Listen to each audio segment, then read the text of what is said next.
Gracias por estar una vez más con nosotros en Sin Esquemas. En la entrega de hoy tendremos una vez más el gratísimo placer de compartir una, como siempre, útil e interesante conversación con un amigo ya que yo siempre he dicho, y lo digo yo no por decirlo, es parte de este programa, es parte de la producción de este programa. Hoy me faltó la pareja, Claro. pero Antonio es un hombre que da para él y para todo lo que tenga que venir. Pero como quiera, saludamos a nuestro amigo Henry, como siempre. Vamos a conversar con Antonio Siriaco, quien es decano de la Facultad de Ciencias Económicas y Sociales de la Universidad Autónoma de Santo Domingo, y con quien vamos esencialmente, entre otras cosas, vamos a hablar, Antonio, del recién, no vamos a decir discurso, sino la ponencia, la rendición de cuentas llevada a cabo por nuestro presidente Luis Abinader en Santiago, estrenándose en una modalidad en ese sentido, y donde hay muchos puntos que creo que debemos tocar. De entrada, Antonio, ¿cuál es tu opinión sobre lo del pasado domingo de nuestro presidente? Mira, ante todo, gracias siempre por la invitación y la deferencia que tú tienes con mi persona. El discurso del señor presidente fue un discurso muy realista, muy con datos, yo creo que bastante preciso, porque lo primero que uno tiene que analizar de partida es el contexto en el cual se inician estos 2 primeros años. Evidentemente nadie tenía previsto que el COVID iba a estar presente, y el COVID, quieras o no, alteró todas las políticas públicas que quizás el presidente de la República tenía ya diseñada para implementar, y eso alteró prácticamente las políticas públicas, no solamente en la República Dominicana, en todo el mundo. Y eso tuvo un impacto en ese primer año 2020 negativo. Ahora, ¿qué ocurrió posteriormente cuando se inicia, cuando se descubre la vacuna? El presidente lo dijo y lo mencionó, el tema del plan de vacunación. Para mí, el plan de vacunación fue clave, y la forma agresiva. Mira, esto fue uno de los primeros países en la región, en el mundo, que sus ciudadanos comenzaron a vacunarse. Y hubo un proceso masivo de vacunación. Y no le tembló el pulso al presidente para invertir lo que fuese necesario. Y hubo vacunas suficientes. Eso es muy importante. Yo creo que eso hay que resaltarlo, porque nosotros en la Universidad Autónoma de Santo Domingo fuimos un punto importante de vacunación, y yo trabajé directamente. Y la cantidad de gente que iba diario a vacunarse, eso permitió que la economía tuviese una recuperación bastante acelerada, una reapertura de muchos negocios que estaban confinados. Todos nosotros estábamos incluso metidos en nuestras casas. Entonces, ese plan de vacunación, la agresividad, permitió una reapertura muy importante de la economía dominicana en el año 2021. Tú sabes que la economía dominicana fue una de las economías que más creció en ese año, precisamente por una situación que, al margen de todo, pero la vacunación impulsó. Muchas actividades de negocio retomaron otra vez su nivel. Y eso yo creo que fue un punto extremadamente luminoso que el presidente lo mencionó. Claro, hay un componente externo también en ese momento, que la remesa de los dominicanos en el exterior le dio un impulso también a muchos hogares, porque también eso contribuyó a que las reservas del Banco Central se comenzasen también a incrementar, porque no hay que olvidar que uno de los sectores, quizás en ese momento el sector más dinámico hacia el exterior, que fue el turismo, recibió un golpe muy fuerte. Y entonces se tardó la recuperación, pero como contrapartida entonces entraron las remesas.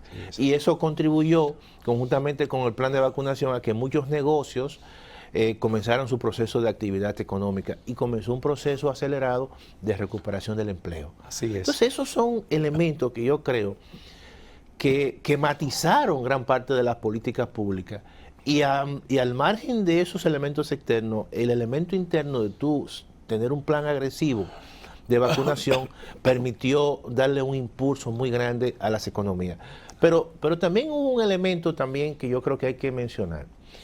En el proceso de recuperación, el mismo Banco Central promovió y dedicó y puso en manos del sector financiero 215 mil millones de pesos.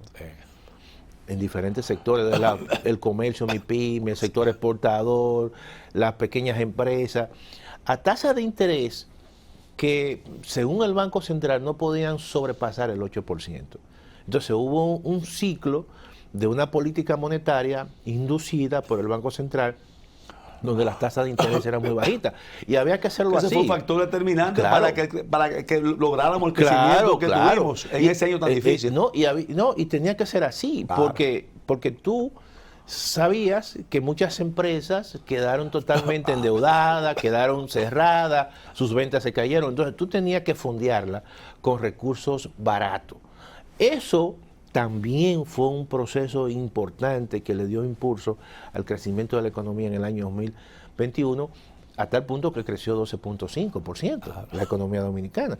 Entonces, a pesar de todos esos choques negativos, pero hubo una reacción importante de políticas públicas que inmediatamente, como dicen, permearon el tejido empresarial y el tejido social. Porque en el caso del tejido social hubo programas de protección directo a la familia, incluso el programa mismo Supérate fue un programa que se una inversión se renovó y se duplicó verdaderamente significativa. Claro. Fíjate que algo importante, el presidente mencionó, que yo incluso después me puse a buscarlo en la página web del Gabinete Social, el número de familias beneficiadas pasó de 800.000 al doble a 1.600.000. Pero con el doble, y con mayor también con el doble de subsidio. Entonces, yo creo que eso también monetizó a los hogares de bajo nivel que estaban protegidos. De manera que hubo un conjunto de elementos, tanto políticas públicas internas como situaciones del exterior, que favorecieron en cierta manera ese proceso de reactivación. Claro, lo otro es el choque externo, el conflicto bélico Rusia-Ucrania, que eso también... Que ahí ya el impacto fue directo a otro elemento fundamental, que es la inflación. El desabastecimiento. Porque también debes recordar que toda la cadena de suministro, con el tema pandémico y el tema de la recuperación, se vio afectada. Por ejemplo, ahora mismo, por ponerte un ejemplo, quizás un banco no puede hacer una feria de vehículos nuevos.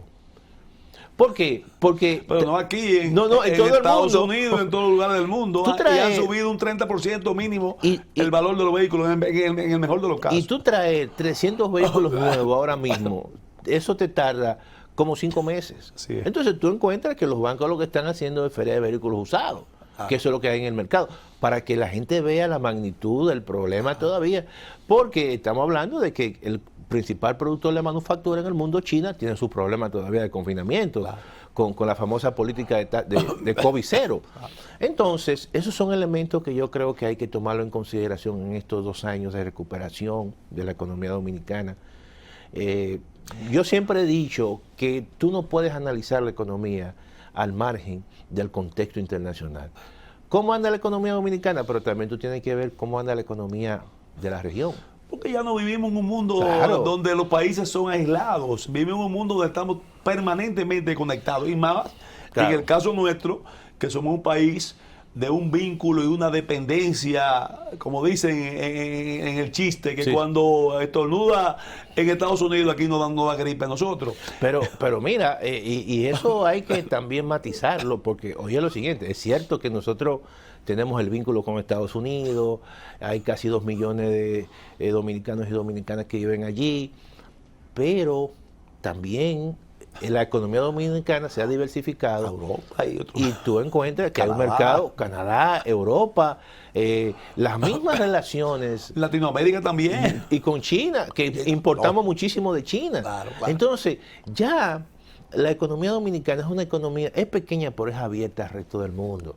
Entonces, lo que está ocurriendo en Ucrania y en Rusia está afectando a la República Dominicana y al mundo. Así es. Entonces, que uno lo veía muy lejos, pero bueno, ¿cuál es el comercio directo que tiene la República Dominicana con Rusia? Mínimo, con Ucrania, mínimo. Ahora, pero esos Sí, países... Pero toda la materia prima Claro, para muchos de los alimentos de primera para necesidad. el pollo, para los cerdos y todo eso. El de ahí que viene en su gran mayoría. Entonces, para que la gente entienda que la geopolítica ha generado un impacto en la geoeconomía. Claro. Y la República Dominicana, aunque es un país pequeño, es un país abierto, que tiene sectores que están orientados hacia el mundo y que verdaderamente es una especie de centro de atracción de inversiones. Claro. Porque tú te pones a ver, el presidente tocó el caso de las zonas francas.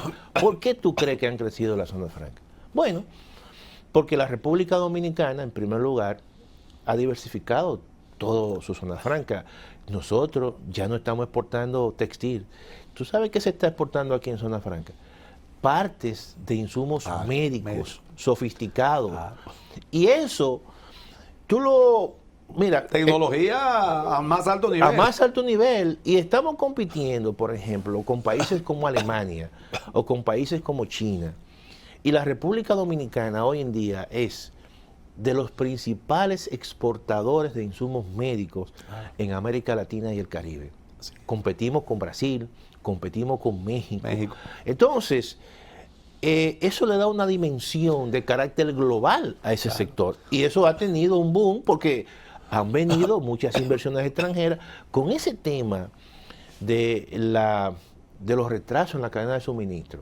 Los países desarrollados han tenido que regresar otra vez a su entorno natural y decir, bueno, es mejor tener y poner una industria en la República Dominicana y no llevarla a China. Y la previsión, ahora que hablaste de ese punto, Antonio, la previsión también por parte del gobierno de garantizar la alimentación con nuestra propia producción en momentos en que no se veía con claridad y con mucha dificultad la posibilidad de cómo se ha hecho en toda la vida, importar en determinados momentos. No teníamos aquí la cantidad, por lo menos para satisfacer el mercado doméstico, sin ningún tipo de problema. Te voy a dar un dato. La producción de arroz, posiblemente este año, se está proyectando en 14 millones de toneladas. Oye. ¿Y qué significa eso? Que la República Dominicana es autosuficiente en arroz, en el principal cultivo que demanda la población dominicana, y no se ha importado arroz. ¿Qué ocurre? Que el sector agropecuario también, y es un elemento a resaltar, es uno de los sectores que incluso en plena pandemia respondió a las demandas de la población dominicana. Por ejemplo, y ahí jugó un papel importante, lo que tú dijiste al principio, Antonio, la política monetaria del Banco Central de apoyar los sectores productivos nacionales con inyección de dinero a tasas cómodas. Y el Banco Agrícola, el banco tasa cero para tasa determinado cero. tipo de productor. Y yo pienso que eso es la mejor inversión que tú puedes hacer. Mira, cuando uno analiza la República Dominicana por el tamaño que tiene, se comporta como un pequeño continente en miniatura. ¿Tú entiendes? Tú tienes tierras aquí, zonas muy cercanas con diferentes microclimas, tenemos una infraestructura hídrica muy grande, pero además hay una renovación a nivel de los emprendimientos empresariales en el campo, muy importante. Hasta de la cultura empresarial y también. Porque hay que decirlo, o sea, fíjate que ahora las fincas están tecnificadas, hay mucha producción de esa agricultura de invernadero, y eso es una visión diferente. Y ha habido un apoyo estatal, incluso el mismo gobierno creó un programa llamado República Dominicana, creo que RD Agricultura, sí, un programa, Siembra RD. Sí, Siembra RD. Y yo pienso que ese tipo de programas son importantes. Yo escribí un artículo donde yo decía que la mejor forma de blindarnos de la crisis es la producción nacional. Y yo pienso que hasta ahora, si tú le garantizas la alimentación a tu pueblo de entrada, ya tú estás quitando un gravísimo problema de entrada. Claro, de entrada. Entonces, ese es el mejor mecanismo. Mira, en la medida que la situación se calme a nivel internacional, que los niveles de precio del petróleo, en esa medida yo creo que también muchas cosas van a ceder, pero ante todo lo que no podemos nosotros permitir es que exista escasez de productos. Que precio alto y escasez. No. Jamás. Que exista la producción nacional. Y oye, Antonio, siguiendo con lo que estás diciendo, cuando uno oye, que uno entiende a veces que el papel que deben hacer determinados sectores, que bueno que el gobierno no puede exhibir ninguna obra de tal tipo ni del otro, y yo le pregunto, ¿qué mayor obra, qué obra puede tener más impacto, más importancia que usted garantizar la paz social, la recuperación económica, poder nosotros insertarnos más rápido que cualquier parte del mundo de nuevo con la recuperación económica? Eso no se ve. O sea, ¿por qué esa zona franca que tú dices, República Dominicana, se ha colocado en ese sector como líder prácticamente de Latinoamérica y de otros países? Mira, tú has puesto en el tapete algo que yo siempre he resaltado. ¿Tú sabes cuál es también uno de los éxitos? Y eso, aunque es un intangible, que no es un dato como que la economía creció 5, 6. Eso que tú has señalado, esa paz social que en la República Dominicana hay, es lo que ha permitido que hoy en día, dentro de un contexto como el que estamos viviendo, la República Dominicana tenga inversiones extranjeras por encima de los 3.000 millones de dólares. Mira, observa el entorno de la región. Como el sector privado, oye, claro, que se está jugando porque cree. Pero es por eso. En la estabilidad. Porque si tú le das una estabilidad, entonces no vaya a Perú, no vaya a Ecuador, no vaya a Venezuela. Muchos países que tienen su problema. Y que son economías con altísima dotación de recursos. Pero el intangible, que tiene un valor muy alto, que es el clima de inversión. Y ese clima de inversión lo da la paz social y la paz política. Y eso yo entiendo que, a margen de todo, pero es un esfuerzo importante que se ha hecho y le ha permitido a la República Dominicana, dentro de este contexto, tener una gran inversión extranjera en el turismo, en zonas francas y en otros sectores de la manufactura local. Antonio, es indiscutible que factores que, gracias a Dios, en los últimos días han ido cediendo, como es el caso de los precios del petróleo a nivel mundial, pero impactaron y siguen impactando, aún se hayan reducido en los últimos días. En el caso, vamos ahora a tocar puntos detallados de lo que el presidente, lógicamente, habló sobre temas que incluso han sido criticados por la oposición. El caso del sector eléctrico, por ejemplo, donde el presidente habló claramente que se trata de un sector que tú no puedes decir que mañana voy a resolver una cosa. Lo importante es que, y ahí quiero que tú nos amplíe, se han dado pasos firmes hacia establecer un horizonte claro al mediano plazo, llámese 5 años, 6 años, 7 años, 10 años, de poder resolver la situación del problema eléctrico. ¿Cómo tú ves eso? Mira, tú sabes que el sector eléctrico es un sector muy polémico, Alberto. Es uno de esos grandes problemas estructurales que tenemos nosotros que no hemos resuelto por muchas razones y hemos dedicado todos los gobiernos, vamos a decir, muchos recursos. Ahora, lo importante es que hay un marco ya para fines de tú hacer inversiones, que es un plan de expansión, a partir, obviamente, de un pacto eléctrico que se firmó. Todo eso, en cierta manera, permite, porque hay que decir lo siguiente, los precios del petróleo, esa situación coyuntural, ha alterado todos esos planes, porque todos esos incrementos, vamos a decir que pararon, vamos a decir, los aumentos que fueron pactados en el pacto. Y gracias a Dios que pararon. Y que el presidente tuvo la sensibilidad. Y el mismo presidente que siempre lo ha hecho, porque lo hizo con el pacto fiscal, lo hizo con el tema de Punta Catalina, lo hizo con otro tipo de cosas. Dijo, no, espérense.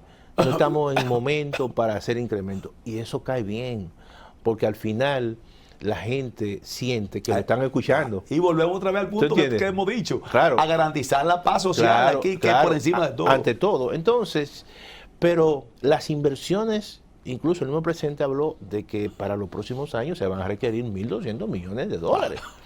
porque es un sector que aún todavía hay que seguir haciendo inversiones, por ejemplo en los sistemas de redes, que hay una pérdida técnica que todavía no se ha superado. De los famosos contadores, que incluso habló de fraudes que se hicieron anteriormente. Todo eso.